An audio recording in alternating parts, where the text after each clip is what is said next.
Hello, in front of me I've got MGZS. In this video I'll show you where can you find Toolset location.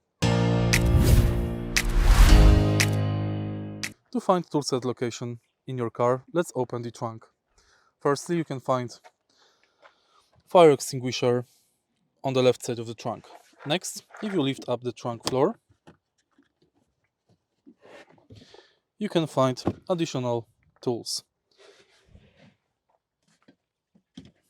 like first aid kit, emergency triangle, jumpstart cables, and on the back you can find sealant